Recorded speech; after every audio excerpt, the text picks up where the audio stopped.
ಅದ್ರ ಜೊತೆಗೆ ಈಗಾಗಲೇ ಮಾನ್ಯ ಮುಖ್ಯಮಂತ್ರಿಗಳು ಮತ್ತು ನಮ್ಮೆಲ್ಲರ ಅಚ್ಚುಮೆಚ್ಚಿನ ನಾಯಕರಾದ ಖರ್ಗೆ ಸಾಹೇಬರು ಮಾತಾಡುವಾಗ ವೋಟ್ ಚೋರಿ ಬಗ್ಗೆ ಮಾತಾಡಿದ್ರು, SIR ಬಗ್ಗೆ ಮಾತಾಡಿದ್ರು. ಆದರೆ SIR ಬಗ್ಗೆ ಮಾತಾಡುವಾಗ ಅದರಲ್ಲಿ ಆಗ್ತಕ್ಕಂಥ ಅನಾಹುತಗಳು, ಈ ರಾಷ್ಟ್ರದಲ್ಲಿರ್ತಕ್ಕಂಥ ಮತಪಟ್ಟಿಯಲ್ಲಿರ್ತಕ್ಕಂಥ ಹೆಸರುಗಳನ್ನು ಕೈಬಿಟ್ಟು ಅವ್ರದ್ದೇ ಆದ ರೀತಿಯ ಮಾಡಲಿಕ್ಕೆ ಹೊರಡಿರ್ತಕ್ಕಂಥದ್ದನ್ನು ಸಹ ನಾವು ಎಚ್ಚರ ವಹಿಸಬೇಕಾಗತ್ತೆ. ಸ್ವತಂತ್ರ ಪೂರ್ವದಲ್ಲಿ ಚುನಾವಣೆ ನಡೆಯೋ ಸಂದರ್ಭದಲ್ಲಿ ಯಾರು ಮತ ಚಲಾವಣೆ ಮಾಡ್ತಾರೆ ಅಂತ ಒಂದು ಇತಿಹಾಸ ನೀವು ನೋಡಿದಾಗ, ಯಾರು ಟ್ಯಾಕ್ಸ್ ಕಟ್ತಾರೋ ಅವ್ರಿಗೆ ಮಾತ್ರ ಮತ ಚಲಾವಣೆ ಮಾಡ್ತಕ್ಕಂಥ ಪರಿಸ್ಥಿತಿ ಇತ್ತು. ಸ್ವತಂತ್ರ ಬಂದ ನಂತರ ಸಮಾಜದಲ್ಲಿರ್ತಕ್ಕಂಥ ಕಟ್ಟಕಡೆಯ ವ್ಯಕ್ತಿ, ಕಟ್ಟಕಡೆಯ ಪಂಕ್ತಿಯಲ್ಲಿರ್ತಕ್ಕಂಥ ಕಟ್ಟಕಡೆಯ ವ್ಯಕ್ತಿ ಕೂಡ ತಮ್ಮ ಮತವನ್ನು ಚಲಾವಣೆ ಮಾಡಿ 5 ವರ್ಷಕ್ಕೆ ಅವ್ರಿಗೆ ಬೇಕಾದಂಥ ಸರ್ಕಾರವನ್ನು ಆರಿಸ್ಕೊಡ್ತಕ್ಕಂಥ ಒಂದು ದೊಡ್ಡ ಪ್ರಜಾಪ್ರಭುತ್ವದ ಶಕ್ತಿಯನ್ನು ನಮ್ಮ ಕೈ ಕೊಟ್ಟಿದ್ದಾರೆ. ಅದಕ್ಕೋಸ್ಕರ ವಿಶೇಷ ತೀವ್ರ ಪರಿಷ್ಕರಣಾ SIR ಅಂತ ಏನು ಹೇಳ್ತೀವಿ, ಅದರ ಮೂಲಕ ನಮ್ಮ ಹಕ್ಕನ್ನು ಕಸಿದುಕೊಳ್ಳಕ್ಕೆ ಪ್ರಯತ್ನ ಮಾಡ್ತಾರೆ. ಅದರ ವಿರುದ್ಧ ನಾವೆಲ್ಲರೂ ಸಹ ಹೋರಾಟ ಮಾಡಬೇಕಾಗತ್ತೆ. ಇದು ಯಾಕೆ ಹೇಳ್ತಾ ಇದ್ದೀನಿ ಅಂತ ಹೇಳಿದ್ರೆ, ಶಿವಕುಮಾರ್ ಅವರು ಮಾತಾಡುವಾಗ ಹೇಳಿದ್ರು, ಕಾಂಗ್ರೆಸ್ ಪಕ್ಷದಲ್ಲಿ ಯಾವುದೇ ಧರ್ಮ, ಜಾತಿ, ಭಾಷೆ ಇಲ್ಲ ಅಂತ ಹೇಳಿ. ನಾನಾದರೂ ಹೇಳಲಿಕ್ಕೆ ಇಚ್ಛೆ ಬೀಳ್ತೇನೆ, ನಮ್ಮ ಧರ್ಮ, ಕಾಂಗ್ರೆಸ್ ಪಕ್ಷದ ಧರ್ಮ ತ್ರಿವರ್ಣ ಧ್ವಜ ಅನ್ನೋದನ್ನು ಬಹಳ ಧೈರ್ಯವಾಗಿ ನೀವು ಹೇಳಬೇಕಾಗತ್ತೆ. ನಮ್ಮ ಧರ್ಮ ತ್ರಿವರ್ಣ ಧ್ವಜ, ನಮ್ಮ ಪವಿತ್ರವಾದ ಗ್ರಂಥ, ನಮ್ಮ ಸಂವಿಧಾನ, ನಮ್ಮ ಜಾತಿ ಕಾಂಗ್ರೆಸ್ ಪಕ್ಷ ಅಂತೇಳಿ ಧೈರ್ಯವಾಗಿ ಹೇಳಿ ನಾವು ಮುಂದೆ ಹೋಗ್ಬೇಕಾಗತ್ತೆ. ಯಾಕಂದರೆ ಕಾಂಗ್ರೆಸ್ ಪಕ್ಷದಲ್ಲಿ ಈ ರಾಷ್ಟ್ರದಲ್ಲಿ ಯಾವುದೇ ಅಧಿಕೃತವಾದ ಧರ್ಮ ಇಲ್ಲ. ಈ ದೇಶದಲ್ಲಿ ಎಲ್ಲ ಧರ್ಮವೂ ಸಹ ಅವರ ಧರ್ಮವನ್ನು ಆಚರಣೆ ಮಾಡಲಿಕ್ಕೆ ಅವಕಾಶ ಸಂವಿಧಾನದಲ್ಲಿ ಮಾಡಿಕೊಟ್ಟಿದೆ, ಕಾಂಗ್ರೆಸ್ ಪಕ್ಷ ಮಾಡಿಕೊಟ್ಟಿದೆ.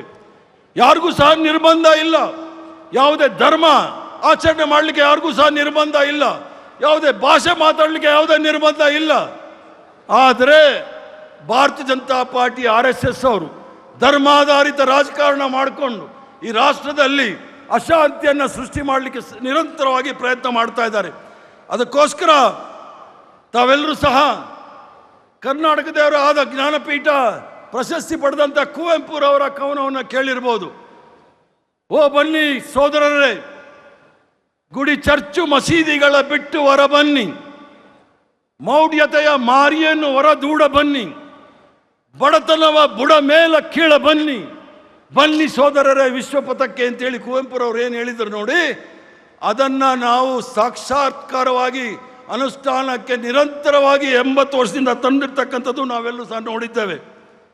ಅದಲ್ಲದೆ ನಾವು 2023ನೇ ಇಸ್ವಿಯಲ್ಲಿ ಭಾಳ ನಮ್ಮ ಪ್ರಣಾಳಿಕೆಯ ಶೀರ್ಷಿಕೆ ಭಾಳ ಸ್ಪಷ್ಟವಾಗಿ ಹೇಳಿತ್ತು.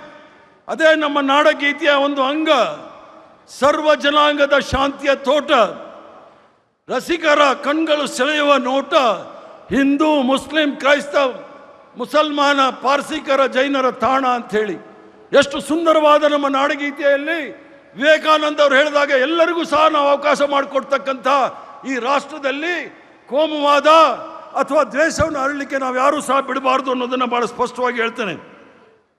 ಅದರ ಜೊತೆಗೆ ಈ ಒಂದು ಸಂಕಲ್ಪ ತಗೊಳ್ಳುವ ಸಂದರ್ಭದಲ್ಲಿ ತಾವೆಲ್ಲರೂ ಸಹ ಮಾಡಬೇಕಾಗಿರ್ತಕ್ಕಂಥದ್ದು, ಮೊಟ್ಟ ಮೊದಲನೇದಾಗಿ ತಾವೆಲ್ಲರೂ ಸಹ ಕಾಂಗ್ರೆಸ್ ಪಕ್ಷದ ಕಾರ್ಯಕರ್ತರು, ನಮ್ಮ ಹೋರಾಟವನ್ನು, ಅದು ರೈತ ಹೋರಾಟ ಇರ್ಬೋದು, ವಿದ್ಯಾರ್ಥಿಗಳ ಹೋರಾಟ ಇರ್ಬೋದು, ಕಾರ್ಮಿಕರ ಹೋರಾಟ ಇರ್ಬೋದು, ಮಹಿಳೆಯರ ಪರ ಹೋರಾಟ ಇರ್ಬೋದು, ಇವೆಲ್ಲ ಹೋರಾಟವನ್ನು ಸಹ ಕಾಂಗ್ರೆಸ್ ಪಕ್ಷದ ನೇತೃತ್ವ ವಹಿಸಿ ನಮ್ಮೆಲ್ಲರ ಅಚ್ಚುಮೆಚ್ಚಿನ ನಾಯಕಿ ಸೋನಿಯಾ ಗಾಂಧಿ ಅವರು, ರಾಹುಲ್ ಗಾಂಧಿ ಅವರು, ಮಲ್ಲಿಕಾರ್ಜುನ್ ಖರ್ಗೆ ಸಾಹೇಬರು ದಿಲ್ಲಿಯಲ್ಲಿ ಹೋರಾಟ ಮಾಡೋ ಸಂದರ್ಭದಲ್ಲಿ ನಾವೆಲ್ಲರೂ ಸಹ ಅವ್ರ ಕೈ ಬಲಪಡಿಸ್ತಕ್ಕಂಥ ಕೆಲಸವನ್ನು ಮಾಡಬೇಕಾಗತ್ತೆ. ನಾವೇನಾದರೂ ಸ್ವಲ್ಪ ಎಚ್ಚರ ತಪ್ಪಿದ್ರೆ, ಏನು ನಮಗೆ ನಮ್ಮ ಪೂರ್ವಜರು ಸ್ವಾತಂತ್ರ್ಯವನ್ನು ತಂದುಕೊಟ್ಟು ಸಂವಿಧಾನವನ್ನು ಕೊಟ್ಟಿದ್ದಾರೆ, ಇವೆಲ್ಲವೂ ಸಹ ನಿರ್ನಾಮ ಮಾಡಲಿಕ್ಕೆ ಎಲ್ಲವೂ ಸಹ ಕಾತರದಿಂದ ಇದ್ದಾರೆ.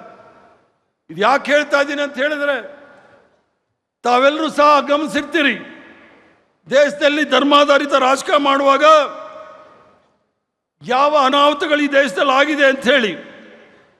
ಇದರಲ್ಲಿ ಮಹಾತ್ಮ ಗಾಂಧಿಯವರು ಭಾಳ ದೊಡ್ಡ ನಮ್ಮ ರಾಷ್ಟ್ರಪಿತ ಮಹಾತ್ಮ ಗಾಂಧಿಯವರು, ಭಾರತೀಯ ಜನತಾ ಪಾರ್ಟಿಯವರು ಅಥವಾ RSS ಅವರು ಈಗಲೂ ಸಹ ಗೋಡ್ಸೆ ಒಬ್ಬ ಈ ದೇಶದ ಮೊಟ್ಟ ಮೊದಲನೇ ಭಯೋತ್ಪಾದಕ ಅಂತ ಹೇಳಿಲ್ಲ. ಗೋಡ್ಸೆ ಮಹಾತ್ಮ ಗಾಂಧಿ ಅವರ ಕೊಲೆಗಡುಕ ಅಂತ ಇನ್ನೂ ಹೇಳಿಲ್ಲ. ಅದನ್ನು ಸಂಸ್ಕೃತದಲ್ಲಿ ಹೇಳ್ತಾರೆ ವಧ್ ಹುವಾ ಹೈ ಅಂತ ಹೇಳಿ. ಅವನೊಬ್ಬ ದೊಡ್ಡ ಕೊಲೆಗಾರ ಅಂತ ಹೇಳಲಿಕ್ಕೆ ಇವ್ರಿಗೆ ಯಾರಿಗೂ ಸಹ ಬರ್ತಾ ಇಲ್ಲ. ಆದರೆ ಬೇರೆ ದೇಶಕ್ಕೆ ಹೋದಾಗ ಮಹಾತ್ಮ ಗಾಂಧಿನೇ ಎಲ್ಲ ಅಂತ ಹೇಳಿ ಬೇರೆ ದೇಶದವ್ರ ಮುಂದೆ ತೋರಿಸ್ತಾ ಇದ್ದಾರೆ. ಮಹಾತ್ಮ ಗಾಂಧಿಯವರ ಏನು ಅವರ ಹೋರಾಟ ಜೀವನ ಪರ್ಯಂತ ಹೋರಾಟ ಇತ್ತು. ಮಹಾತ್ಮ ಗಾಂಧಿಯವರು ಬಡವರು, ಶೋಷಿತರು ಮತ್ತು ಸಾಮಾಜಿಕ ಸೌಹಾರ್ದತೆಯ ಕುರಿತು ಹೇಳಿದ ಕೆಲವು ಪ್ರಸಿದ್ಧ ಉಲ್ಲೇಖಗಳನ್ನು ತಮ್ಮ ಮುಂದೆ ಹೇಳಲಿಕ್ಕೆ ಇಚ್ಛೆ ಬೀಳ್ತೇನೆ. ನೀವು ತೆಗೆದುಕೊಳ್ಳುವ ಮಾನ್ಯ ಶಿವಕುಮಾರ್ ಅವರೇ ಮುಖ್ಯಮಂತ್ರಿಗಳಾಗಿದ್ದೀರಿ. ನೀವು ತೆಗೆದುಕೊಳ್ಳುವ ಪ್ರತಿಯೊಂದು ನಿರ್ಧಾರದಲ್ಲೂ ಸಹ ದೇಶದ ಅತ್ಯಂತ ಬಡ ಮತ್ತು ದುರ್ಬಲ ವ್ಯಕ್ತಿಯ ಮುಖವನ್ನು ನೆನೆಸಿಕೊಳ್ಳಿ. ನಿಮ್ಮ ನಿರ್ಧಾರದಿಂದ ಜೀವನಕ್ಕೆ ಏನಾದರೂ ಪ್ರಯೋಜನ ಆಗುತ್ತೆ ಅನ್ನೋದಿದ್ದರೆ ಅದು ನೀವೇ ಹೇಳಿಕೊಳ್ಳಿ.